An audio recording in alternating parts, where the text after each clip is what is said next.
Could a city in our area become the third place in Minnesota to up the age to buy tobacco products from 18 to 21? Detroit Lakes held a public comment on the tobacco ordinance change, and dozens of people showed up to speak for or against the ordinance. Valley News Team's Cornelius Hocker just got back from that meeting. And Cornelius, what's the game plan for the city moving forward? Christine, for the foreseeable future, the tobacco ordinance change is dead. Now, after hearing nearly 2 hours of speaking for and against it, the city council voted to not do a first reading on the ordinance. Those against the ordinance really harped on the fact e-cigarettes and the products used with them were included in the proposed ordinance. Now, a big takeaway from the meeting was the fact both sides said they wanted to reduce the amount of young people smoking tobacco. They just disagreed on how that should be done and what should be included in the ordinance.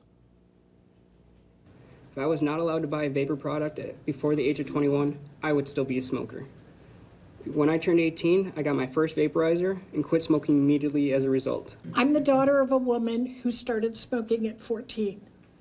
As a result of her smoking, her oldest child has had more than 10 major surgeries related to things directly caused by smoking.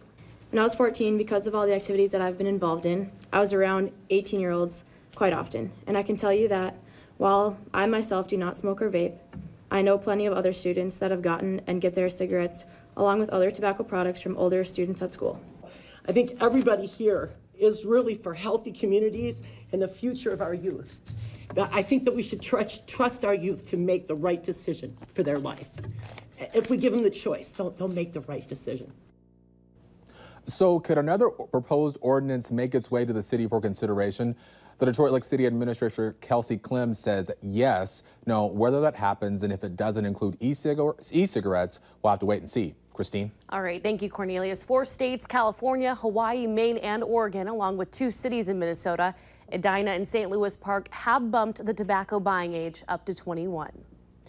Now on to a heartwarming turn in a story that our area and the entire country has been following. Savannah Graywins' boyfriend, Ashton Matheny, has been awarded full custody of the couple's daughter, Hazley Jo. Hazley Jo has been in Ashton's care for about a week, and after a DNA test confirmed she is his and Savannah Graywins' child. The baby was placed in protective custody after she was found in the apartment of a man and a woman who are facing charges related to Graywins' murder.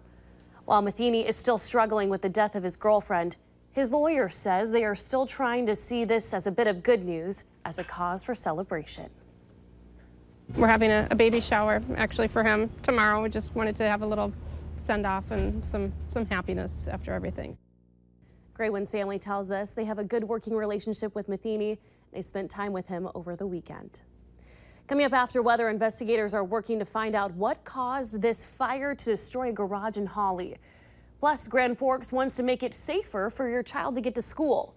But first, Robert, it has been a warm one out there. What can we expect going into our overnight hours? Yeah, it was a scorcher out there, still rather warm out there, but mostly clear skies, a bit hazy in some locations. A live look outside on the CorwinAuto.com Valley Skycam, part of the Storm Team Skycam network. We're dry, a little bit of haze. You can see that showing up in some of the overhead lights over the interstate there. Current temperature, it's still warm, 82 degrees. We topped out at 93, a record high here in the Fargo-Moorhead area. It feels a little bit warmer than that. It's kind of muggy out there. Winds out of the south and southeast at around 9 miles per hour. Temperatures elsewhere, some 60s off towards the northwest, 70 in Jamestown, 75 Gwinner, and 70 over in the Wadena area. Winds are relatively light. They're going to stay light tonight, but then pick up again as we head through the day tomorrow. Satellite picture, not a whole lot of cloudiness out there, but some clouds off towards the west and also some smoke off towards the west and north, and some of that may ease on into the area. Visibility in Minot has been hovering between 3 and 4 miles there, and some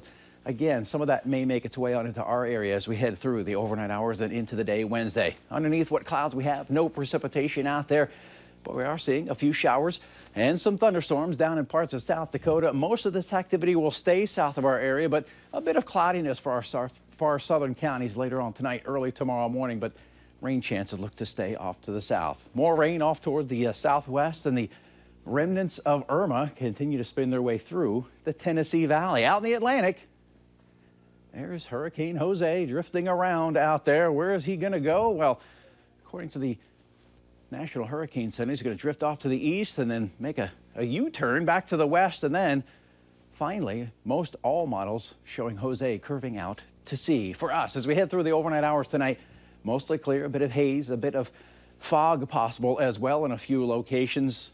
Northern lights a pretty good bet tonight too, so if you do avoid the smoke and the fog, might take a gander off towards the north. Overnight lows tonight in the 50s and 60s. And as we head through the day tomorrow, lots of sunshine, another hot one out there. Those winds will start to shift around to the northwest late in the day. And then by late tomorrow evening, we'll start to see more cloudiness increasing off towards the west. That's a sign of things to come as we head into the latter portions of the week and into the weekend. Here in Fargo tomorrow, though, we're going to start off around 60 degrees. A quick warm up by lunchtime to around 80. And later on in the day, another day in the low 90s, 91 degrees with a bit of a breeze out there. Picture of the day, a smoky sunrise down in Wilmot in Roberts County. Thanks to Craig for sending that in. Going to use that as the backdrop to our 7-day forecast. Some big changes in the 7-day forecast. Another hot one Wednesday. Chance for showers and storms Thursday. The best chance for showers and storms shows up on a Friday. Some good soaking rains. And then much cooler over the weekend. Refreshingly cool Saturday and Sunday. And then we dry out and warm up early next week. So it's still nice to know that if we wanted to, we could leave our windows open overnight and get that cold air in, but it's still going to return with hotter weather tomorrow. Exactly. A hot one again. Okay. Thanks, Robert. You got it.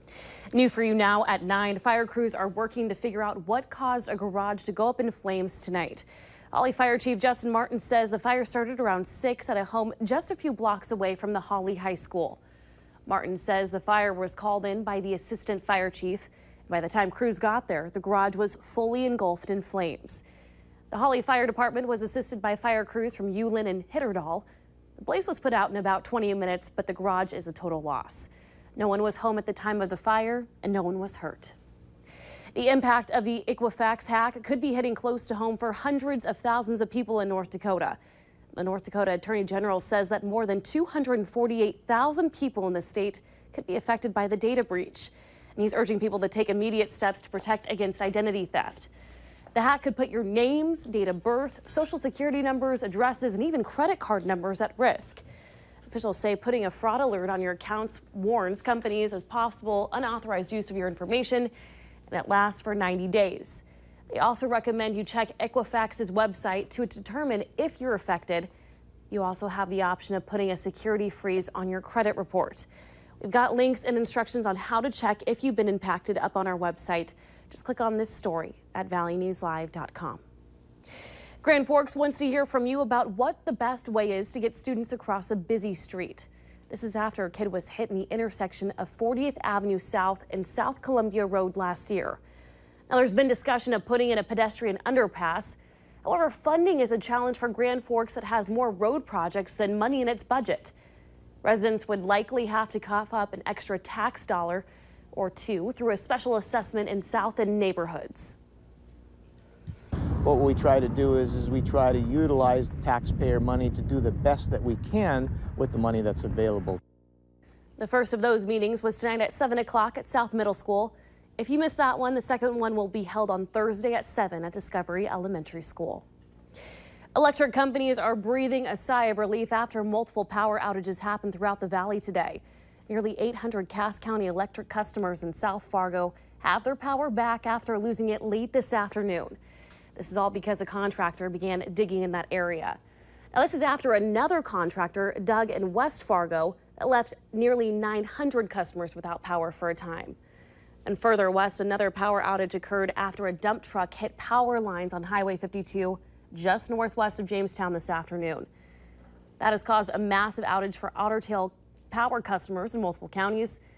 Officials with the power company tell us that power was restored in the late afternoon. The North Dakota Highway Patrol is investigating the crash they believed caused that outage. The picture of what Hurricane Irma did to the Florida Keys is becoming even more clear. Federal officials estimate 1/4 of all homes in the Keys were destroyed. Nearly 2/3 of the rest have major damage. And Irma's death toll in Florida has risen to 12.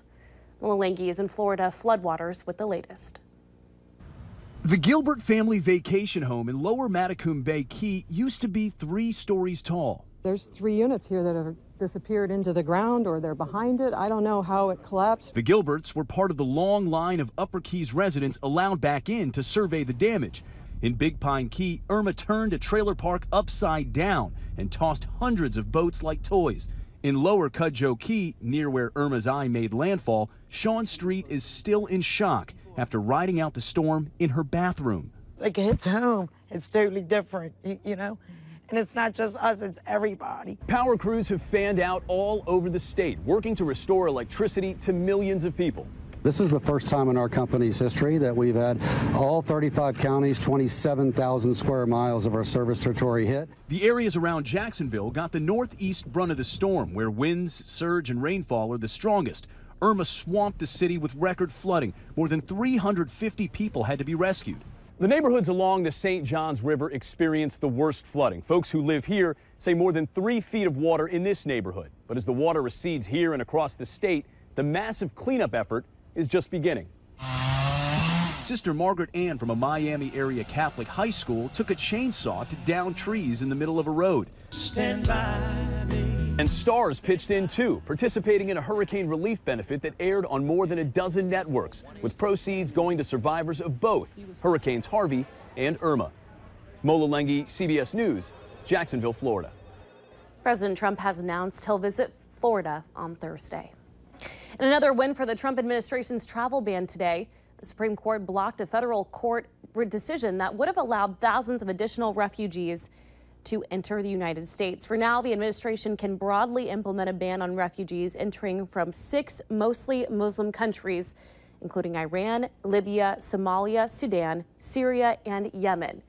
Next month, the justices are scheduled to hear arguments on the constitutionality of the temporary travel ban.